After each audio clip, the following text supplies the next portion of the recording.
नमस्कार, मी अमोल जोशी. रोखोकमध्ये आपलं स्वागत. शिवसेनेची स्थापना झाली तीच मुळी एका व्यंगचित्रकाराच्या कल्पनेतून. 1960च्या दशकामध्ये मुंबई आणि महाराष्ट्रात दाक्षिणात्यांच्या विरोधातला असंतोष उफाळून आला. मराठी माणसाच्या त्यावेळच्या गळचेपीला हुंकार दिला तो बाळासाहेब ठाकरेंच्या कार्टून्सनी, त्यांच्या लेखणीनं. किंबहुना मराठी अस्मितेचा अंगार चेतवण्याचं काम केलं ते मार्मिकनं आणि बाळासाहेब ठाकरेंनी. पुढे त्याचा राजकीय एल्गार पेटला. त्यातून शिवसेनेचा जन्म झाला. 80% समाजकारण आणि 20% राजकारण अशी घोषणा देत शिवसेनेचा वाघ डरकाळे फोडू लागला.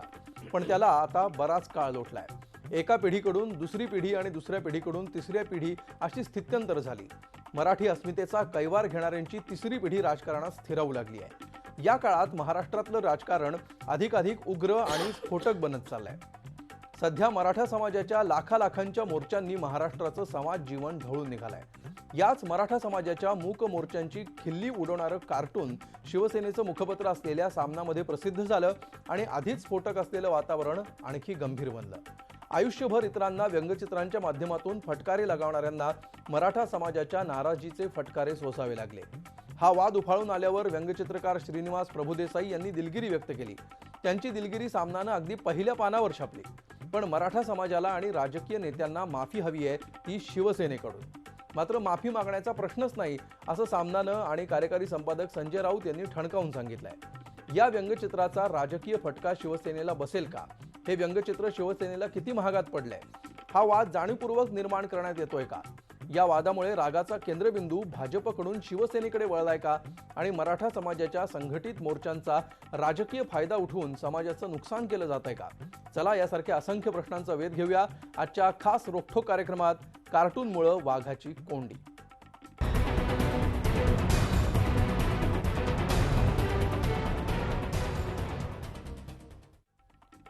आणि या विषयावर चर्चेला सुरुवात करण्यापूर्वी आपण बघूया याबाबतचा हा एक रिपोर्ट.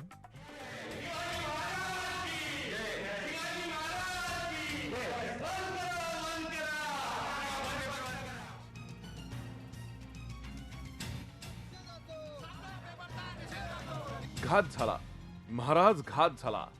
एका व्यंगचित्रानं घात केला. शिवसेनेच्या गोटात एका व्यंगचित्रामुळे वादळ उठलंय. मुळात शिवसेनेचा जन्मच व्यंगचित्रातून झाला. बाळासाहेबांच्या मार्मिक मधल्या कुंचल्याचे फटके मराठी माणसाच्या वर्मी बसले आणि पाहता पाहता त्यातून संघटना निर्माण झाली.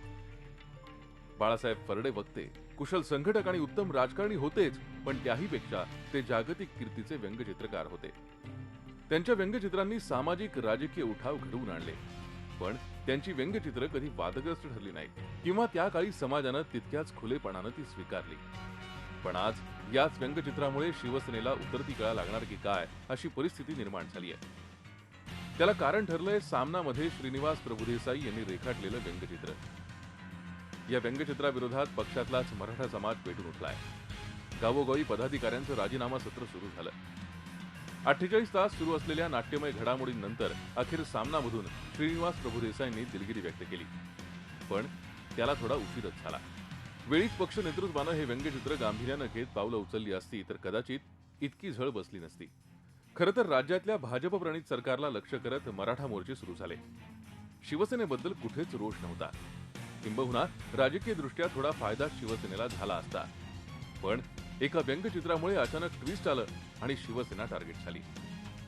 आता रडारवर आहेत ते शिवसेना पक्षप्रमुख उद्धव ठाकरे आणि सामनाचे कार्यकारी संपादक संजय राऊत. बाळासाहेबांनी जाती धर्माचं राजकारण कधीच केलं नाही. आरक्षण हे आर्थिक निकषांवरच असावं ही त्यांची ठाम भूमिका होती. शिवसेनेच्या या परिस्थितीत राहून राहून एक प्रश्न पुढे येतो, तो म्हणजे बाळासाहेब आज असते तर त्यांनी काय केलं असतं? राजकारणी म्हणून भूमिका निभावली असती की व्यंगचित्रकलेशी निष्ठा दाखवली असती? अर्थात या प्रश्नांची उत्तरं आज मिळणं शक्य नाही. पण आजचं शिवसेनेचं नेतृत्व आता या परिस्थितीत काय निर्णय घेतं आणि डॅमेज कंट्रोल कसं करतं यावर बरंच काही अवलंबून आहे.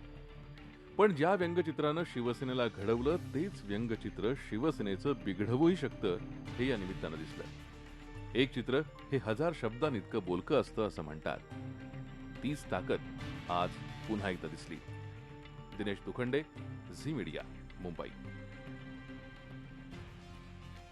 आणि या विषयावर चर्चा करण्यासाठी आपल्या स्टुडिओमध्ये आहेत भारतीय जनता पक्षाचे प्रवक्ते मधू चव्हाण. त्याचबरोबर या चर्चेमध्ये सहभागी होत आहेत काँग्रेस पक्षाचे प्रवक्ते सचिन सावंत, राष्ट्रवादी काँग्रेसचे नेते आणि प्रवक्ते शशिकांत शिंदे हे सुद्धा या चर्चेमध्ये सहभागी होत आहेत आणि त्याचबरोबर ज्येष्ठ पत्रकार संदीप प्रधान यांना सुद्धा आपण या चर्चेमध्ये सहभागी करून घेतलेलं आहे। त्यांना सगळ्यांचं स्वागत या चर्चेमध्ये। शिवसेनेच्या नेत्यांना सुद्धा आम्ही प्रयत्न केलेला होता, त्यांना फोन केलेले होते या चर्चेमध्ये सहभागी होण्यासाठी, मात्र त्यांच्याकडून या चर्चेत सहभागी व्हायला नकार देण्यात आलेला आहे। किंबहुना आत्तापर्यंत तरी कुणीही या चर्चेमध्ये सहभागी व्हायला तयार झालेलं नाहीये। या चर्चेला आपण सुरुवात करूया मधू चव्हाण यांच्यापासून। चव्हाण सर, मागच्या 2 ते 3 दिवसामध्ये जे काही घडतंय, शिवसेनेच्या मुखपत्रात व्यंगचित्र छापून येणं आणि त्यानंतर त्याच्या विरोधात झालेला उद्रेक, या सगळ्याकडे भारतीय जनता पक्ष कसा पाहतो? नाही, मुळामध्ये याच्यामध्ये राजकीय अभिनिवेशाने आम्ही पाहून कुठल्याही प्रकारचा आता संधी आलेली आहे तर आता बोलून घ्यावं, ही भावना भारतीय जनता पक्षाची नाही। कारण शिवसेना आणि आम्ही एकत्र राज्य करत आहोत महाराष्ट्रामध्ये आणि केंद्रामध्ये सुद्धा शिवसेना आमच्या बरोबर आहे, याचं भान पूर्णतः ठेवूनच या सगळ्या प्रश्नाकडे आम्ही बघतोय आणि ते बघितलं तसं पाहिजे। मुळामध्ये याचे 2 भाग आहेत की 4 कोटी असा हा समाज, मराठा समाज आहे, त्याला कुठल्याही माध्यमातून दुखवावं असं शिवसेना पक्ष म्हणून त्या ठिकाणी कधी मानेल असं माझं मत नाही, कुठल्याही पक्षाचा विचार करणार नाही। राहिला मुद्दा व्यंगचित्राचा, आता व्यंगचित्र काढणं किंवा एखादा लेख लिहिणं हा प्रत्येकाचा अधिकार आहे, पण शब्दांना धार असते, त्याचा आधार आहे। शब्द हा नुसतं त्याला धार लावून चालत नाही की त्या शब्दातून आधार सुद्धा वाटला पाहिजे माणसाला त्या ठिकाणी। आता हे व्यंगचित्र काढलं गेलेलं आहे, त्या ठिकाणी ती कार्यकारी संपादकांची जबाबदारी आहे पूर्णतः। महाराष्ट्रामध्ये जे आज लाखोचे मोर्चे निघतात, म्हणजे स्वातंत्र्यानंतर महात्मा गांधींनी जी एक स्वातंत्र्याच्या चळवळीला विधायक रूप दिलं होतं, मिठाचा सत्याग्रह असेल, असहकाराचा असेल, जगाला त्यांनी एक वेगळं त्या ठिकाणी आंदोलनाची दिशा दिली। त्याच्यानंतर 60 वर्षानंतर, 60-65 वर्षानंतर हा एकमेव मराठा समाजाचं त्या ठिकाणी आंदोलन असेल की ज्यामध्ये त्या ठिकाणी प्रगल्भता आहे। म्हणजे आपण पाहिलं असेल की आपले वाहिनीचे पत्रकार ज्यावेळेला त्यांच्या तिथल्या मोर्चामध्ये सहभागी झालेल्यांच्या मुलाखती घेतात, त्यावेळेला तिथल्या महिला असतील, मुली असतील, तरुण असतील, त्यांची इतकी प्रगल्भ प्रतिक्रिया असते। कुठल्याही राजकीय पक्षावर रोष नाही, कुठल्याही जातीच्या विरोधात रोष नाही, उलट एखाद्या मिरवणुकीमध्ये एखादी पिपाणी वाजवली जाते, शिटी वाजवली जाते। माझं जे निरीक्षण आहे आपल्या माध्यमातून, एकही शिटी नाही, एकदम शिस्तबद्ध असा निघालेला मोर्चा आहे, कार्टून काढायची काय गरज नव्हती। बरं, त्याच्यातून अनावधानाने झालं असेल, मी हेतूबद्दल शंका घेत नाही, परंतु अनावधानाने झालं असल्यानंतर कार्यकारी संपादकांनी दिलगिरी व्यक्त करणं किंवा त्यांनी त्या ठिकाणी, कारण जबाबदारी त्यांची आहे शेवटी अल्टिमेटली। आता काही वेळेला मला, म्हणजे मी हे रागाने किंवा द्वेषाने बोलत नाही, म्हणजे त्या हे कार्यकारी संपादक सामनामधून भारतीय जनता पक्ष किंवा कोणाची इतकी हेटाळणी करत असतात, इतकी अवहेलना करत असतात, इतकं त्या ठिकाणी द्वेषमूलक लिहित असतात की सत्तेमध्ये, आता आम्ही सत्तेमध्ये सहभागी आहोत केंद्रामध्ये, महाराष्ट्रामध्ये, म्हणजे काही वेळेला शिवसेनेच्या नेतृत्वाला किंवा पक्षाला सांगावं लागतं की सामनामधल्या अग्रलेखाशी किंवा माहितीशी मी सहमत नाही आहे, आम्ही सहमत नाही आहोत। तर मला असं वाटतं की हे त्यांनी त्याच वेळेला त्याचं त्या ठिकाणी निर्णय घेऊन हे झालंय, अनावधानाने झालेलं आहे, आम्ही दिलगिरी व्यक्त करतो। म्हणून मला असं वाटतं की हा प्रश्न जितका लवकर तिथे संपेल तितकं महाराष्ट्राचं एकूण आता सामाजिक जीवन जे ह्या मोर्चाच्या माध्यमातून ढवळून निघालेलं आहे, अनेकांना विचार करायला लावणार आहे, त्याच्यामध्ये त्याला वेगळं वळण लागू नये, बिलकुल अशा तऱ्हेची भारतीय जनता पक्षाची भूमिका आहे। बिलकुल। आपल्याबरोबर सचिन सावंत आहेत। सचिन सावंत, मागच्या 2-3 दिवसांपासून हा मुद्दा महाराष्ट्रामध्ये चर्चेला जातो आहे, त्यानंतर सामनाची ही भूमिका नाही किंवा शिवसेनेची सुद्धा ही भूमिका नाही असं स्पष्टीकरण शिवसेनेने दिलं। ज्यांनी हे व्यंगचित्र काढलेलं होतं त्यांनी स्वतः दिलगिरी व्यक्त केली, आजच्या सामनामधून ती छापून सुद्धा आलेली होती। त्यानंतर हा विषय संपलाय आमच्यासाठी असं शिवसेनेने जाहीर केलंय, तरी सुद्धा काँग्रेस आणि राष्ट्रवादींनी हा विषय संपल्याचं दिसत नाहीये, हा विषय तुम्ही सातत्याने लावून धरलेला आहे। यामागे नेमकी काँग्रेसची काय भूमिका आहे, कसं पाहते काँग्रेस या मुद्द्याकडे? पहिली गोष्ट अशी आहे की ज्या तऱ्हेनं हे विषय संपलेला आहे हे असं एकतर्फी जाहीर करून त्या ठिकाणी जबाबदारी झटकण्याचा जो प्रयत्न केलेला आहे हा खऱ्या अर्थानं निषेधार्ह आहे। या संपूर्ण प्रकाराचं विश्लेषण करण्याची आवश्यकता, पहिली गोष्ट अशी की सामना हे शिवसेनेचं मुखपत्र आहे आणि तशा तऱ्हेच्या पद्धतीनं सामनाचं वर्णन केलं गेलेलं आहे इतक्या वर्षांच्या इतिहासामध्ये। त्यामुळे शिवसेना ही पक्षाची त्या वर्तमानपत्रामध्ये जे काय आलं त्याची जबाबदारी आहे हे लक्षात घेतलं पाहिजे। त्यामुळे आज काय एखाद्या कर्मचाऱ्यानं त्या ठिकाणी दिलगिरी व्यक्त करून जर ती ठिकाणी जबाबदारी संपत असेल तर मला असं वाटतं की हा शिवसेनेचा मुद्दामून केलेला त्या ठिकाणी प्रयास आहे। एक लक्षात घेतलं पाहिजे ते व्यंगचित्र काय आहे. पहिली गोष्ट, एखाद्या मोर्चा निघतोय, हा आदर्शवत मोर्चा आहे याची पार्श्वभूमी आता मला वाटतं चव्हाण साहेबांनी देखील सांगितले. आणि एकंदरच महाराष्ट्राच्या इतिहासामध्ये, एकंदर लोकशाही इतिहासामध्ये मला वाटतं अपवादात्मक परिस्थितीमध्ये जे काही घटना घडल्या असतील त्यातमधली एक ऐतिहासिक घटना म्हणून ही पाहिली गेली पाहिजे. ह्या मोर्चामध्ये कोण कोण सहभागी होत आहे? आबालवृद्ध सहभागी होत आहेत, विद्यार्थिनी सहभागी होत आहेत, एकंदर त्या ठिकाणी घरंदाज महिला सहभागी होतात ज्यांनी कधीही कदाचित आंदोलनामध्ये किंवा कुठल्याही राजकीय व्यवस्थापनामध्ये स्वतः शिरकाव देखील केला नसावा.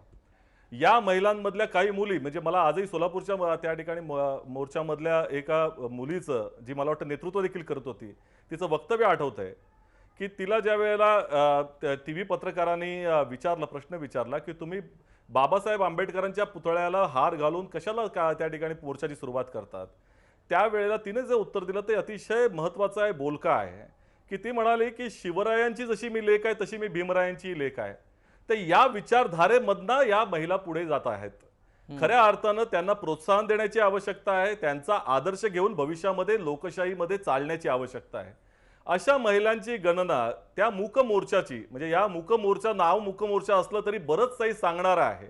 हा मोर्चा शासकीय व्यवस्थांना अंतर्मुख करणारा असा मोर्चा आहे. आणि अशा वेळेला त्या मूक मोर्चामधनं शिवसेनेला काय जर दिसलं असेल तर त्याच्यामध्ये मुका घेणारी स्त्री त्या ठिकाणी दिसले आणि मुका घेणारे मोर्चेकरी दिसले. तर ह्याची जर संभावना इतक्या गलिच्छ पातळीवरती, विभत्स पातळीवरती, विकृत पातळीवरती जर केली गेली असेल तर त्याचा निषेध आम्ही पक्षांनी नोंदवायचा नाही का? आणि आमच्या बरोबर मराठा समाजातल्या सगळ्या ज्यांचे भावना त्या ठिकाणी दुखावलेल्या आहेत ते सगळेजण अगोदरपासूनच त्या ठिकाणी निषेध नोंदवत आहेत. त्यामुळे त्याचं प्रतिरूप इतर पक्षांमध्ये त्या ठिकाणी उमटत आहे. आणि एकंदरच ज्या तऱ्हेनं आज आता ह्याच्याबद्दल माफी मागणार नाही अशा तऱ्हेचं सांगितलं गेलं. पहिली ह्याचंही मला 2 मिनिटं मी फक्त घेईन, म्हणजे यामध्ये चर्चा अधिक त्या ठिकाणी मला वाटतं चांगल्या पद्धतीने होऊ शकेल. हे न घेणं, म्हणजे आम्ही माफी मागणार नाही, हा ह्याच्या मागे उन्माद दिसतोय. लक्षात घ्या की काय झालेलं आहे की शिवाजी महाराजांच्या नावावरती ही सेना वाढली आणि शिवाजी महाराजांचं नाव घेताना खऱ्या अर्थानं प्रामुख्यानं जर ज्या समाजानं त्याला आधार दिला असेल तर तो हा मराठा समाज आहे, लक्षात घेतलं पाहिजे. म्हणजे कोकणातल्या मराठा वर्गानं बऱ्याच अंशानं शिवसेनेला मुंबईमध्ये स्थिर केलं आणि त्यांनी कोकणात तर नेलं आणि इतरही महाराष्ट्रामधल्या, आता मराठवाड्यामध्ये नामांतरानंतर देखील बऱ्याच अंशानं मला वाटतं त्या मराठा समाजाने त्यांना पाठिंबा दिलाय आणि ती मराठवाड्यामध्ये जरा बऱ्यापैकी उभारणी झाली. आज त्या समाजातल्या लोकांचा उद्रेक आहे आणि या ज्यांनी शिवसेनेला खऱ्या अर्थानं ताकद देण्याचा प्रयत्न केला, आज त्यांच्यासमोर तुम्ही वाघ म्हणून दाखवता आहात. खऱ्या अर्थानं या अगोदरच्या कालावधीमध्ये जर पाहिलं तर शिवसेना ही शिवाजी महाराजांच्या वरती गेली. म्हणजे आज शिवसेना भवनावरती जर फोटो तुम्ही पाहिलात तर बाळासाहेब ठाकरेंचा आदर घेऊन दाखवावंसं वाटतं की त्या शिवसेना भवनाच्या फोटोवरती शिवाजी महाराज एवढे छोटे आहेत आणि त्यांच्यावरती बाळासाहेब ठाकरेंचा एवढा मोठा फोटो आहे. म्हणजे शिवाजी महाराजांच्या वरती आता ठाकरे सेनाही झालेली आहे. दुसरा जो उदाहरण द्यायचं झालं तर शिवाजी पार्कमध्ये बाळासाहेब ठाकरेंचं स्मारक त्या ठिकाणी करायचा अशा तऱ्हेचा प्रस्ताव त्यावेळेला नेला, तो आम्ही हाणून पडला. कारण शिवाजी पार्क हे शिवाजी महाराजांच्या नावाचं स्मारक आहे. त्या स्मारकामध्ये बाळासाहेब ठाकरेंचं कसं काय होऊ शकतं स्मारकामध्ये स्मारकही होऊ नये आणि शिवसेनेने बाळासाहेब ठाकरेंचं जरी स्मारक असलं तरी शिवाजी महाराजांच्या वरती बाळासाहेब ठाकरे कधी नव्हते, त्यांनाही आवडलं नसतं. आणि या शिवसेनेनं शिवाजी महाराजांचा आदर्श घेऊन पुढे जाणं हे अभिप्रेत असताना ज्या शिवाजी महाराजांनी कल्याणच्या सुभेदाराला काय आदर्श दिला किंवा त्याचबरोबर संभाजी महाराजांवर देखील कारवाई करण्याची जी काही भूमिका घेतली होती ते सचिन सावंत ज्या आधारावर शिवसेना उभी राहील. शशिकांत शिंदेकडे आपण जाऊया. शशिकांत शिंदे, 2 मुद्दे आहेत, त्याच्यावर निषेध आम्ही केला पाहिजे. बिलकुल. कुठला मुद्दा तुम्हाला अधिक गंभीर वाटतो? कारण ज्या प्रकारे आता यापूर्वीच्या 2 नेत्यांनी आपलं विवेचन केलेलं आहे त्यानुसार त्यातला पहिला भाग आहे की सामनामध्ये अशा प्रकारचं व्यंगचित्र छापून येणं, एका व्यंगचित्रकारांनी ते चित्र काढणं आणि ते सामनामध्ये छापून येणं, हे अधिक गंभीर वाटतं की ते छापून आल्यानंतर सुद्धा त्याबद्दल कुठलीही दिलगिरी व्यक्त न करणं किंवा आम्ही माफी मागणार नाही अशी भूमिका शिवसेनेने घेणं, यातली कुठली गोष्ट अधिक गंभीर आहे असं आपल्याला वाटतं?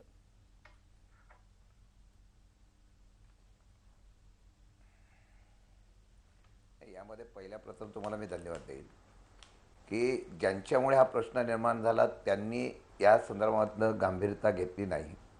पण निदान राज्याच्या मराठी जनतेला आणि महाराष्ट्राच्या जनतेला सत्य कळावं म्हणून ही चर्चा आपण केली.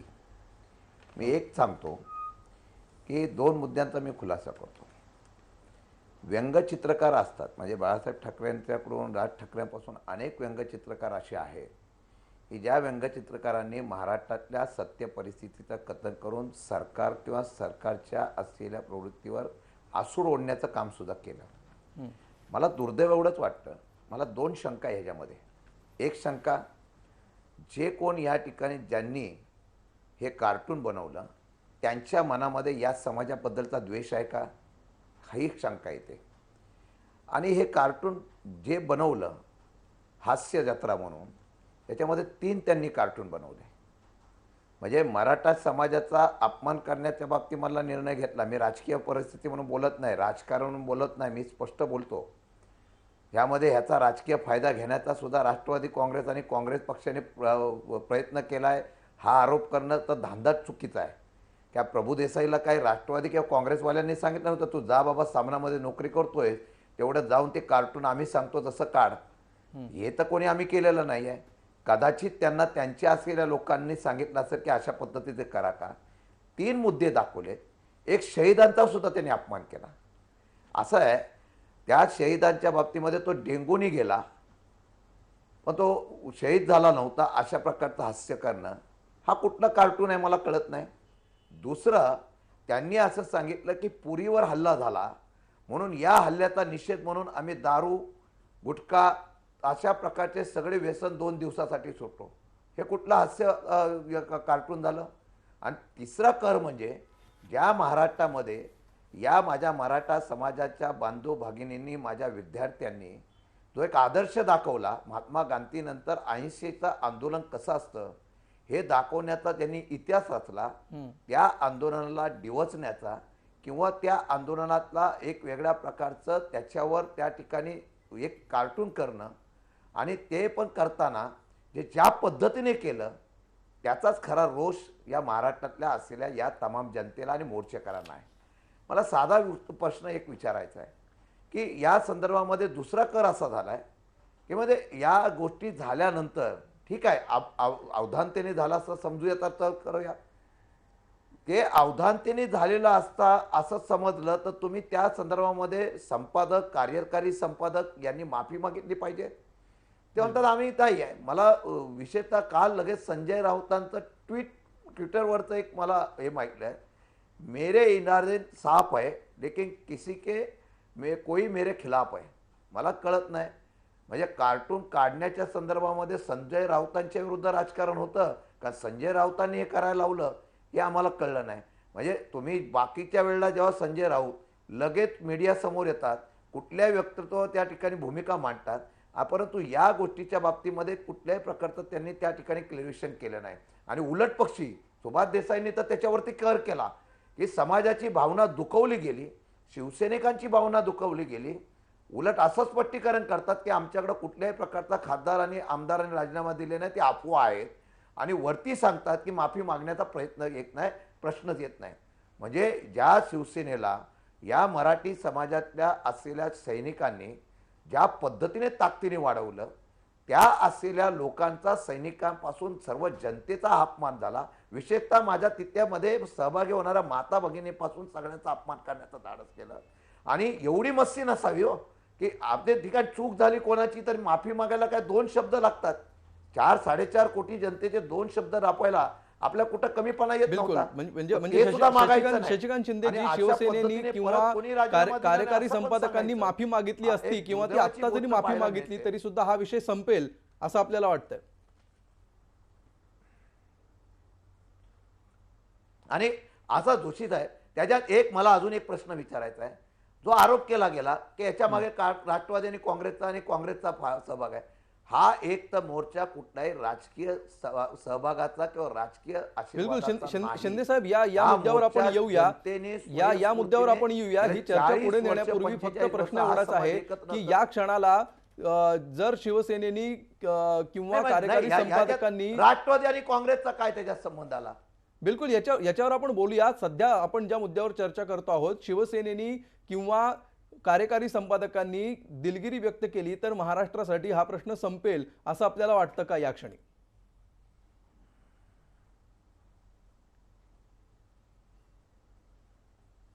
नाही, यामध्ये आता एक कसं आहे, बाण जेव्हा आपण सोडतो ना एक असं आहे की तिथे इतक्या वर्षापासून प्रभू देसाई जर त्या ठिकाणी कार्टुनिस्ट असतील तर कुठला विषय कसा कुठल्या परिस्थितीने कुठल्या वेळेला कुठला विषय हाताळावा एवढं जर ज्ञान त्यांना नसेल तर सामन्याचं आणि त्यांचं दुर्दैव असेल. हे एक तर जाणीवपूर्वक झालं असेल किंवा त्यांच्या व्यक्तीच्या मनामधल्या द्वेषातून झाला असेल. मी काल एक सांगतो, मला बोलता येत नाही, पण पुण्याला मोर्चा ऐतिहासिक निघाला, 50 लाखाच्या वरती समाज सहभागी झाला.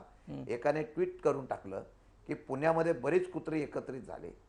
ही भावना त्या माणसाची जशी मनामध्ये होती तशी भावना या माणसाच्या मनामध्ये किंवा सामनाच्या या असलेल्या प्रवृत्तीतून दिसून येते का, हे खरंच सत्य निघालं पाहिजे बाहेर. ठीक आहे, याच्या आता मागची उद्या नेमकी तुम्ही भावना काय माणसाला आहे हे माफी समजलं मागाल, पाहिजे असा पण तुमचा जो तुम्ही मुद्दा आहे. संदेश दिला, संदीप जी प्रधान बदनामी आपल्या केली, बरोबर आहेत. आमच्या आया-बहिणी- बिलकुल, शिंदे साहेब मी येतो पुन्हा तुमच्याकडे.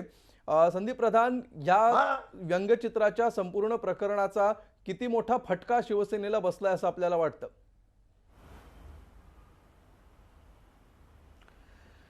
सर्वप्रथम मी हे सांगतो की ते जे व्यंगचित्र आहे ते अत्यंत अभिरुचीहीन असं आहे. आणि आत्ताच्या या परिस्थितीमध्ये जेव्हा एक अत्यंत शिस्तबद्ध पद्धतीने मोर्चे निघतायत तेव्हा अशा पद्धतीचं व्यंगचित्र काढणं ही फार मोठी चूक आहे, हे मी मान्य करतो. दुसरा सगळ्यात महत्त्वाचा मुद्दा असा आहे की गेले 40-45 वर्ष या महाराष्ट्रामध्ये कुणी काही लेखन केलं, कुणी काही व्यंगचित्र काढलं, कुणी काही टीकात्मक बोललं तर ज्या शिवसेनेला ते रुचलं नाही तर त्याच्यावरती सरळ शाईफेक करणं, त्याच्यावर हल्ला करणं, त्याच्या कार्यालयावर तोडफोड करणं, अशा पद्धतीचं वर्तन शिवसेनेकडून शिवसैनिकांकडून अनेक वेळा झालं. मला असं वाटतं की हे पहिल्यांदाच असं घडलं आहे की शिवसेनेच्या कार्यालयावर कुणीतरी दगड किंवा सामनाच्या कार्यालयावर, त्यांच्या मुखपत्राच्या कार्यालयावर कुणीतरी दगड फेकलेले आहेत. त्यांना कुणीतरी म्हणतंय की माफी मागा. नाहीतर बरेच वेळा आपण उलटं चित्र महाराष्ट्रामध्ये पाहिलेलं आहे की ज्याच्याकडून चूक झाली त्यांनी माफी मागावी, त्यांना शरण यावं, नाक घासत यावं, अशा पद्धतीची अपेक्षा केली जायची. त्यामुळे मला हा एकदम रिव्हर्स असं एक चित्र आपल्याला दिसतंय या निमित्ताने. आता मला याच्यात एवढंच म्हणायचं आहे की शिवसेनेने वर्षानुवर्ष दुसऱ्याच्या काय अभिव्यक्त होण्याला किंवा त्याच्या काही मतं मांडण्याला कायम विरोध केला. पण मला आत्ता इथं एवढंच सांगायचं आहे की ह्या कार्टूनचा संदर्भ नाही. माझं म्हणणं असं आहे की जे काही मोर्चे निघत आहेत, जे काही आत्ता सध्या आंदोलन चालू आहे किंवा मागण्यांसाठी जो लढा संघर्ष सुरू आहे त्या संदर्भामध्ये जर समजा समाजातल्या एखाद्या वर्गाला काही आपलं म्हणणं मांडायचं असेल तर त्याला सुद्धा स्पेस जे कोणी आंदोलन करणारे मराठा समाजाचे जे कोणी नेते असतील त्यांनी सुद्धा ठेवली पाहिजे. ह्या कार्टूनचा संदर्भ नाही, हे कार्टून चुकीचंच आहे. पण समजा एखाद्याला त्याच्याबद्दल काही समजा सामाजिक विश्लेषण करायचं आहे, त्याला काही त्याचं म्हणणं मांडायचं आहे, कायद्याच्या बाजूनं ह्या सगळ्या प्रश्नांचा विचार करायचा आहे, तर त्याला सुद्धा एक संधी ठेवली पाहिजे. नाहीतर असं आहे की जे गेले 40-45 वर्ष शिवसेनेने केलं तेच आपण आता आपली एक मोठी ताकद रस्त्यावरती उतरते त्यामुळे आपण करतोय असा आपल्यावरती आरोप होऊ शकतो. आणि त्यामुळे मला असं वाटतं की याचा सुद्धा ह्या ठिकाणी विचार व्हायला हवा. बिलकुल, ही चर्चा आपण पुढे नेऊया. याच मुद्द्यावर शशिकांत शिंदेंनाही काही मुद्दे मांडायचे आहेत. एक ब्रेक घेऊया आणि ब्रेक नंतर आपण भेटूया ही चर्चा पुढे घेऊन जाण्यासाठी. पाहत रहा रोकठोक.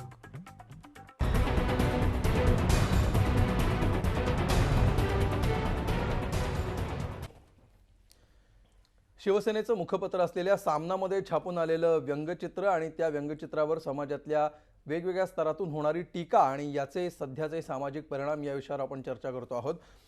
मधु चव्हाण, ब्रेकवर जाण्यापूर्वी कशा प्रकारे हे चित्र अत्यंत अभिरुचीहीन आहे हे सगळ्यांनीच सांगितलंय आणि त्याबद्दल कोणाचंही दुमत नाही आहे. हे अत्यंत अभिरुचीहीन असं हे चित्र होतं आणि अशा प्रकारे हे चित्र छापून आल्यानंतर तरी शिवसेनेने माफी मागायला हवी होती असं सगळ्यांचंच म्हणणं आहे. पण या घटनेमुळे ह्या ज्या सगळ्या मोर्चांच्या मूळ मागण्या आहेत या सगळ्यांवरून जो मोर्चा निघत होते, सरकारवर काहीसा दबाव येत होता, भारतीय जनता पक्षाचं सरकार सत्तेत असल्यामुळे या सगळ्या मागण्यांचं किती जलद निराकरण करावं, कशा प्रकारे हालचाली कराव्यात, अशा प्रकारचं सगळं वातावरण असताना अचानक ह्या व्यंगचित्रामुळे रागाचा सगळा केंद्रबिंदू हा शिवसेनेकडे वळालाय असं आपल्याला वाटतं का? नाही, रागाचा केंद्रबिंदू प्रचलित सरकार होतं असं नाही. मी आता ह्या सगळ्या चर्चेला राजकीय अभिनिवेशाने उत्तर देऊन त्याच्यामध्ये राजकीय चर्चा करावी अशी माझी इच्छा नाही, परंतु काही वस्तुस्थिती मांडणं आवश्यक आहे. माझे जे सहकारी या ठिकाणी चर्चेत आहेत त्यांनी त्याचा वेगळा अर्थ घेऊ नये. मुळामध्ये गेली 15 वर्ष त्या ठिकाणी मराठ्यांच्या आरक्षणासंबंधीची चर्चा चाललेली आहे आर्थिक दृष्ट्याने. ते आवश्यक पण होतं, कारण सर्वच मराठा समाज श्रीमंत आहे असं नाही. सत्ताही 150-200 घरामध्येच त्या ठिकाणी घराण्यांमध्येच ती फिरते आहे. बापट समितीने ज्यावेळेला स्थापना झाली त्यांनी सांगितलं मराठ्यांना आरक्षण देण्याची गरजच नाहीये, ते कुठे मागासलेले वगैरे आहेत. म्हणजे एकदम दुसरं टोक काढलं गेलं. आणि त्याच्यानंतर त्या ठिकाणी घाईगर्दीमध्ये त्या ठिकाणी अध्यादेश काढला गेला आघाडी सरकारच्या शासनाने, कोर्टाने त्या ठिकाणी फेटाळून लावला. त्याच्यानंतर राणेसाहेबांच्या नेतृत्वाखाली त्या ठिकाणी समिती झाली, तिने 16% केलं, तो अध्यादेश काढला, तोही गेला. भारतीय जनता पक्षाचं सरकार ऑक्टोबरमध्ये आलं, त्यावेळेला त्याच्यानंतर पहिल्या सरकारचा अध्यादेश फेटाळला गेल्यानंतर लगेच त्यांनी त्या ठिकाणी कायदा केला. त्याच्यामध्ये काही त्रुटी आढळल्यानंतर तोही त्या ठिकाणी कोर्टाने त्या ठिकाणी मान्य केला नाही. म्हणून आता मुळामध्ये एवढे सगळं शक्ती प्रदर्शन झाल्यानंतर आपण दिलं पाहिजे ही भारतीय जनता पक्षाची भावना नाही आहे. त्याच्यामध्ये छत्रपती शिवाजी महाराजांच्या काळापासून आतापर्यंत सुमारे 70-76 पुरावे गोळा करण्यात आलेले आहेत आणि त्याची मागणी करण्यात येईल. आता सुप्रीम कोर्टाचा जो निर्णय आहे की 50%च्या वर आरक्षण देता येणार नाही, परंतु त्यातूनही सुद्धा जर विशेष परिस्थितीमध्ये जर आपण प्रूव्ह करू शकलो की कशा प्रकारे आरक्षण देणं आवश्यक आहे, तर मला असं वाटतं तामिळनाडूच्या पॅटर्नवर ते शक्य आहे. आणि वेळ आली तर कायद्यात बदल करू नये, त्याच्यामध्ये विशेष काय, समाजातल्या अन्य घटकांच्या कुठल्याही रिझर्वेशनला हात न लावता मराठ्यांच्या ह्या मागणीला पाठिंबा देणं आता ही राजकीय गरज नाही, काळाची गरज आहे, त्यांची आर्थिक स्थिती आहे. हे साफ चुकीचं आहे की मराठा समाज श्रीमंत आहे. म्हणजे उदाहरणार्थ त्या चर्चेमध्ये सहभागी होतात लोक, म्हणजे हे भारतीय जनता पक्षाचं मत नाही, कुजबूज आहे, त्या कुजबुजीचा विचार करणार की नाही, ॲट्रॉसिटी हा एक विषय आहे. त्याच्यामध्ये त्या ठिकाणी काही कलमांच्या मध्ये गैरफायदा घेतला जातो, हे सर्वांनीच मान्य केलं पाहिजे. मग सर्वांनी म्हणून बदल केला पाहिजे. तो कायदा पॉझिटिव्ह होता, मागास वर्गाला कुठल्याही प्रकारे हीन समजू नये याच्यासाठी कायद्याचं त्यांच्यावर एक प्रकारचं बंधन आणलं होतं की तुम्ही म्हणाल तर शिक्षा होईल, पण त्याचा निगेटिव्ह उपयोग होतोय. दुसरं गोष्ट, मराठा समाजामधल्या असं म्हणणं आहे की एखादा समाजामधल्या घरात 10 माणसं कामाला आहेत रिझर्वेशनमुळे, हे माझं मत नाही सांगत आहे मी, याच्यातली चर्चाची कुजबूज आहे तिच्यावर विचार करणं आवश्यक आहे. पण मराठा समाजातली मुलं त्या ठिकाणी एका कुटुंबामध्ये 4-4, 5-5 पदवीधर झालेले आहेत, आज कुठे नोकरी नाही आहे. आणि म्हणून मला असं वाटतं की ह्याचा विचार करणं आवश्यक आहे. आणि आता मगाशी आपल्या ह्याच्यातून सुरुवातीला भाष्य केलं गेलं की सरकारवर, आताच्या सरकारवर राग होता, तो शिवसेनेकडे वळलेला आहे. राग नाही, मी दबाव तर दबाव हा होता. आता मी 15 वर्ष तुम्ही काय केलं, आता आम्ही काय करू, ह्या चर्चेत मी जाऊ इच्छित नाही. ती चर्चा फार, म्हणजे आदरणीय शरद पवार साहेब हे महाराष्ट्रातले एक आदरणीय नेते आहेत, मी राजकीय विचार बाजूला ठेवतो. परंतु आता काल ते म्हणाले की आता लवकरात लवकर सरकारने त्या ठिकाणी निर्णय घेतला पाहिजे. हो, त्यांचं म्हणणं बरोबर आहे, पण त्याला दुसरा प्रश्न येऊ शकतो की तुम्ही 15 वर्ष सत्तेत होतात, त्यावेळेला तुम्ही मग त्या ठिकाणी आपल्या शासनातल्या मंडळींना काय सांगितलं, बाबांनो लवकर निर्णय घ्या. ह्याच्यातले जे कंगोरे आहेत हे सगळे माहिती आहेत. आणि या देशात एकच मुद्दा मांडतो, या देशात रिझर्वेशन दिली गेली ती कुठल्या काही लोकांच्या प्रेमापोटी नाही, मंडल आयोगाला तो त्या ठिकाणी विश्वनाथ प्रताप सिंगनी फार मोठ्या या दीनदलित लोकांच्या बद्दल करुणा म्हणून नाही, तर हरियाणामध्ये त्या देवीलालनी प्रचंड मोठं शक्ती प्रदर्शन केलं उपपंतप्रधान म्हणून, तर त्याला तोंड देण्यासाठी आला. जो श्रीमती इंदिरा गांधीने त्यातले कंगोरे श्रीमती इंदिरा गांधीला माहित होते म्हणून बाचण्यात ठेवला होता. परंतु राजकीय अभिनिवेशातून ज्यावेळेला रिझर्वेशनची भाषा येते त्यावेळेला आपण म्हणून हा प्रश्न पॉलिटिशियन म्हणून त्या ठिकाणी न बघता स्टेट्समन म्हणून बघितला पाहिजे. राजकारणाच्या दृष्टिकोनातून न बघता पुढच्या पिढीला आपण काय देणार आहोत या महाराष्ट्राच्या राजकीय व्यवस्थेत, या विचाराने सगळ्यांनी विचार केला पाहिजे असं माझं मत आहे. बिलकुल. शशिकांत शिंदे हात वर करतायत मगाचपासून. शिंदे साहेब काय म्हणायचं?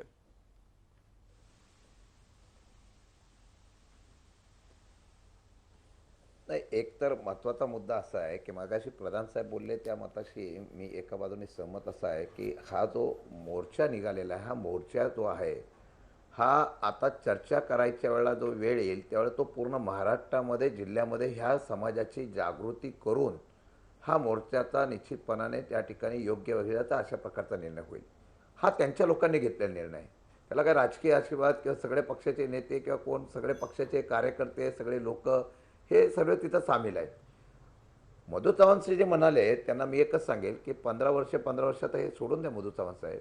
सत्ता घेताना तुम्ही मराठा आरक्षण, मुस्लिम आरक्षण, त्याचबरोबर मुस्लिम आरक्षण सोडून द्या, परंतु आपण धनगर आरक्षण अशी आश्वासनं दिलेली होती. असं आहे की सत्तेमध्ये आल्यानंतर मी एक तुम्हाला सांगू इच्छितो, या समाजाच्या मोर्चामध्ये 2-3 मुद्दे आहेत. एक मुद्दा आहे कोपर्डीच्या बलात्काराला केलेल्या लोकांना फाशी देण्याच्या बाबतीमधला, अजून चार्जशीट दिली का नाही हे तर तुम्ही स्पष्टीकरण करा. दुसरा मोर्चामधला उद्देश काय की ॲट्रॉसिटी रद्द करा नाही, कुठल्या समाजाच्या विरुद्ध आहे नाही.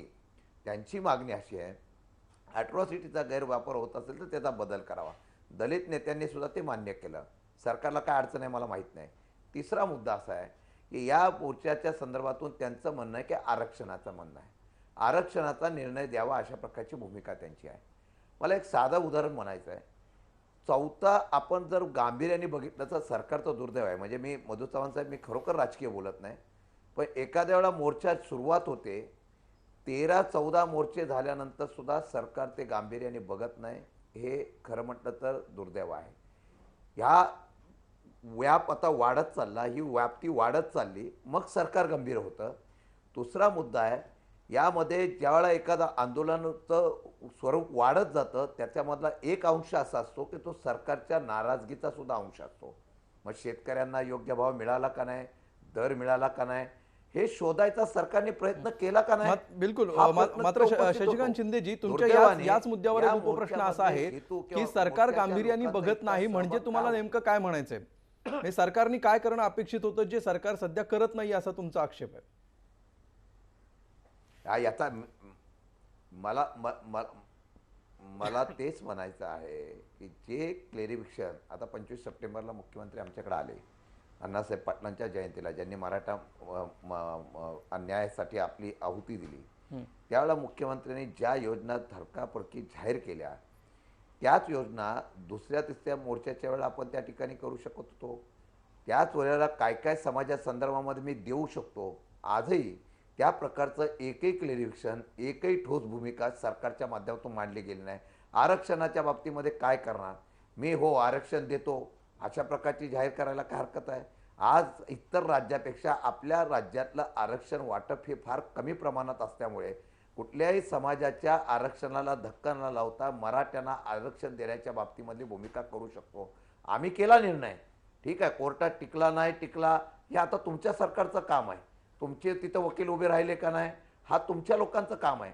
आता तुम्ही सरकारमध्ये असताना, पण दुर्दैवाने जोशीजी मी प्रामाणिकपणाने सांगतो या सरकारमध्ये या असलेल्या मोर्चाचं गांभीर्य घेतलं नाही आणि म्हणून हा प्रक्षोभ वाढत गेला.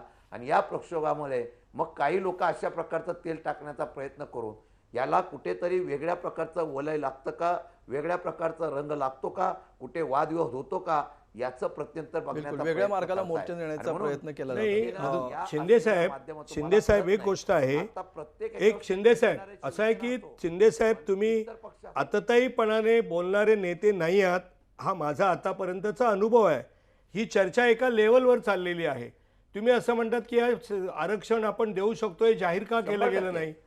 तुम्ही सत्तेमध्ये मी त्याच असताना लेवलवर सुद्धा बोलतोय. ऐकून घ्या माझं शिंदे साहेब, तुम्ही चर्चेमध्ये असताना सुद्धा आर पाटील नाही, साहेब मी होते, असं नाही सगळी म्हणालो. मंडळी होती. ऐका ना माझं, मी- ऐका तुम्ही आता म्हणते की गांभीर्याने घेतलं नाही. गांभीर्याने घेतलं नाही, तुम्हाला पुन्हा सांगतो, तुम्ही सत्तेत होतात, मंत्री होतात, आपण सगळ्यांनी गांभीर्याने घेतलं. कोणाला नको आहे त्या ठिकाणी चर्चा करायला?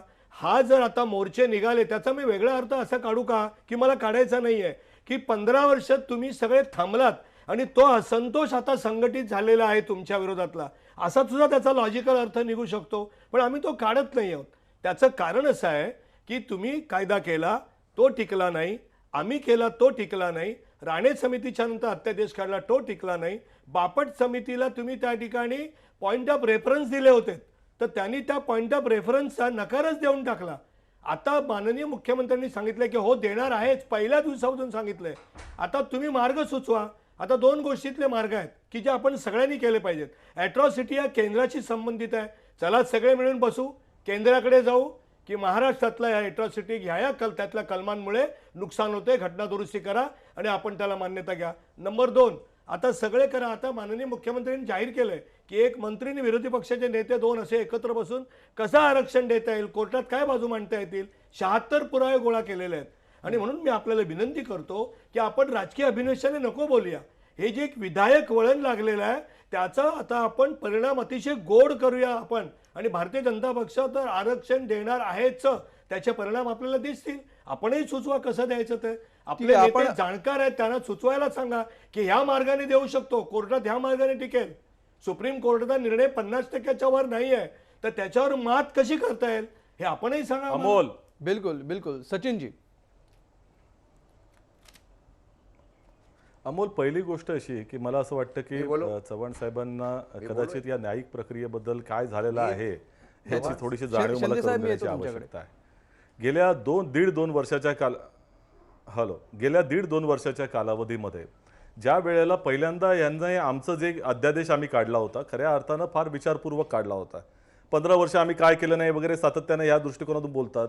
मग जर 1947-50 साली ज्या वेळेला संविधानामध्ये आरक्षणाची भूमिका घेतली त्यावेळेला आपण ओबीसीला देऊ शकलो का?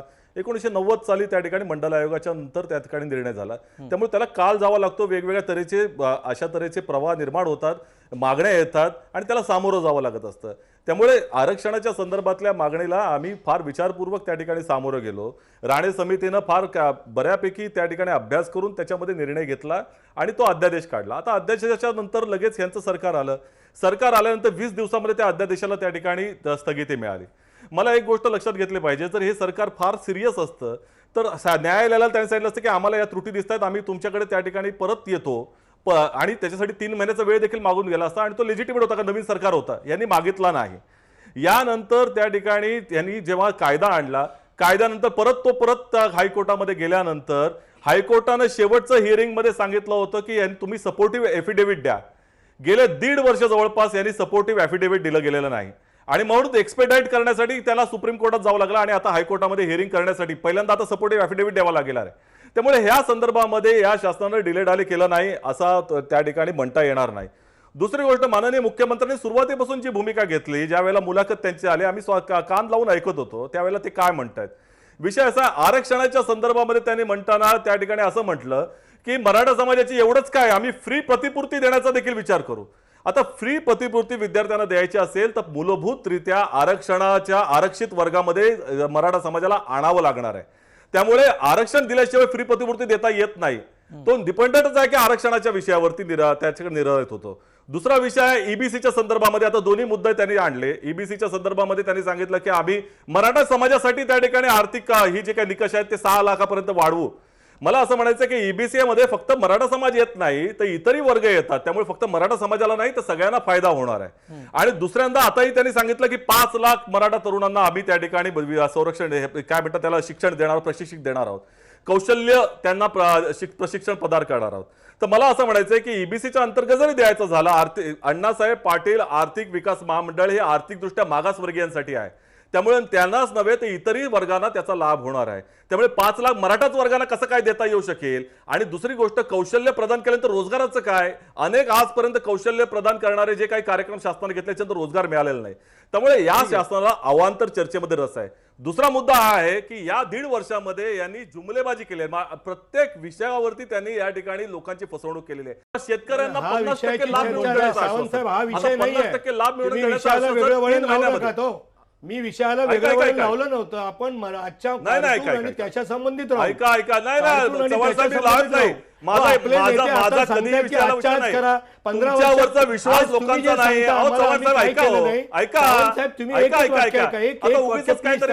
लोकांना विचारायला उत्तर द्या. आज तुम्ही जे अमूल्य मार्गदर्शन करताय, कटू असलं तरी सत्य आहे, एकच वाक्य असलं तरी सत्य आहे. तुम्ही कशाला बोलत तुम्ही एक वाक्य ऐका. आज तुम्ही जे अमूल्य मार्गदर्शन करताय ते 15 वर्षात तुमच्या शासनाला का नाही केलं. आज जे तुम्ही अमूल्य मार्गदर्शन करताय की हे करायला पाहिजे होतं, ते करायला पाहिजे होतं, 15 वर्ष आपल्या हातात सत्ता होती, का नाही केलं. तुमचे नेते आता सांगतात की आजच्या का नाही केलं. त्याचं उत्तर मी मगाशीच देऊन झालेलं आहे. आम्ही ज्या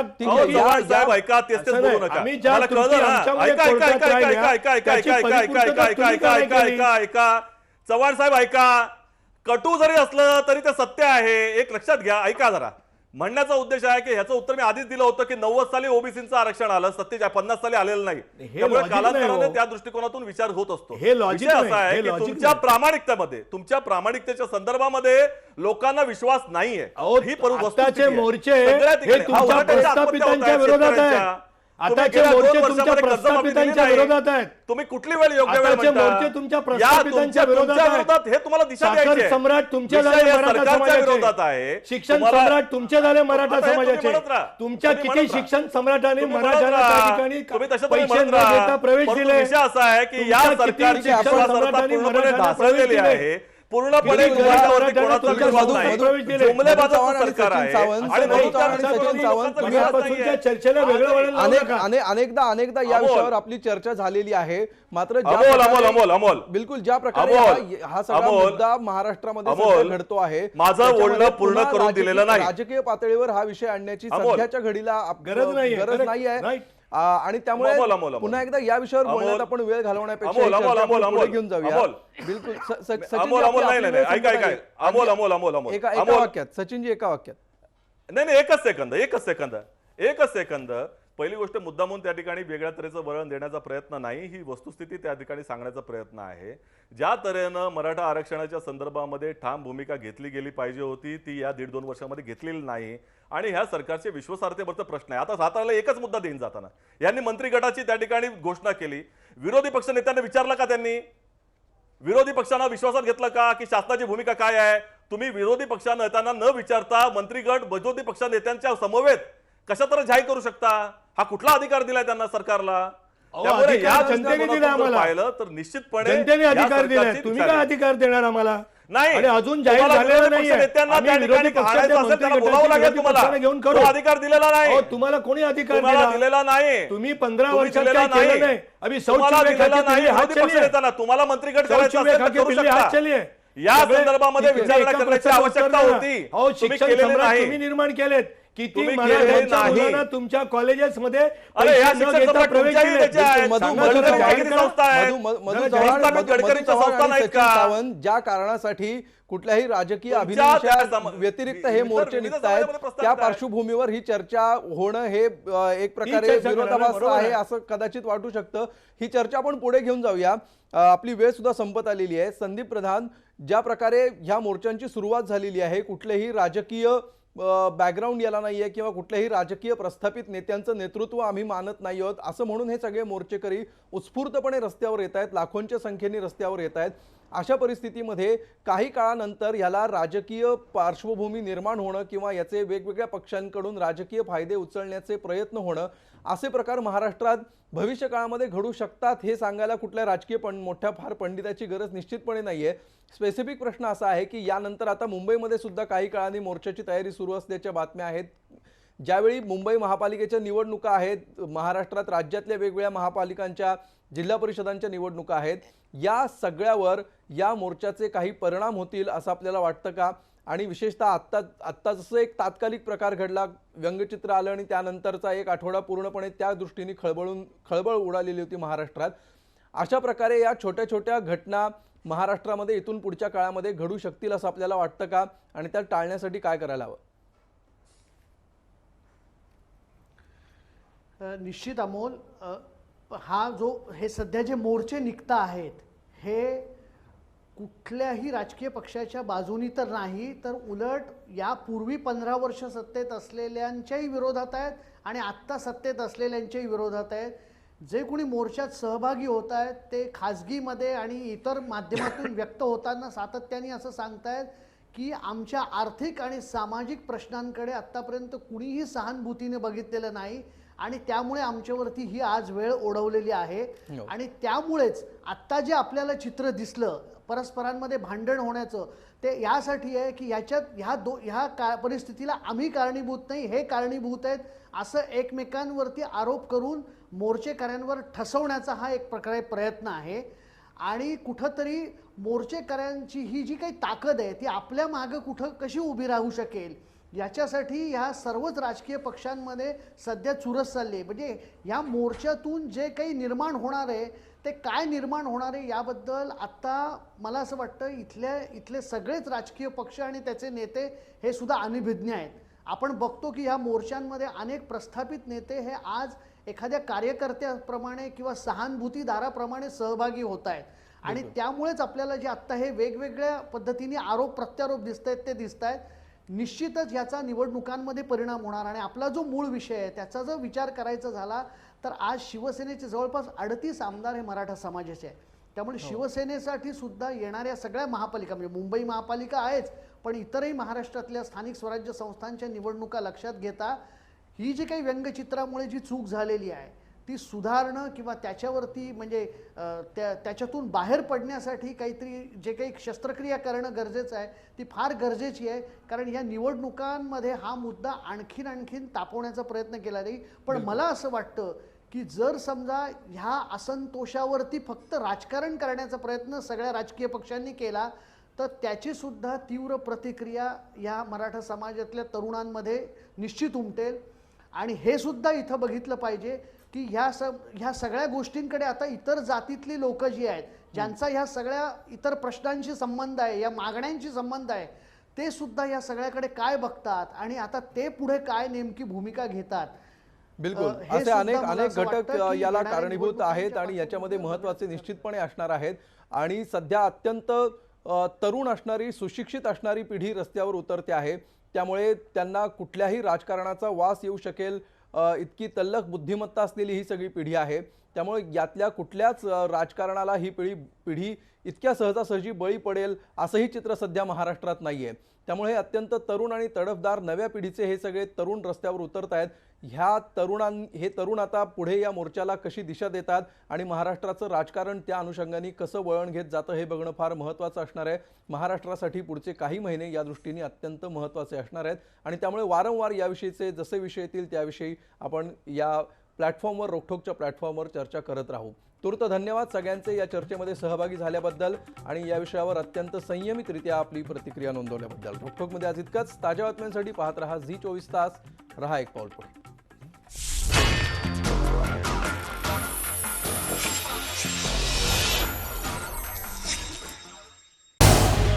झी 24 तास रहा एक पाऊल पुढे.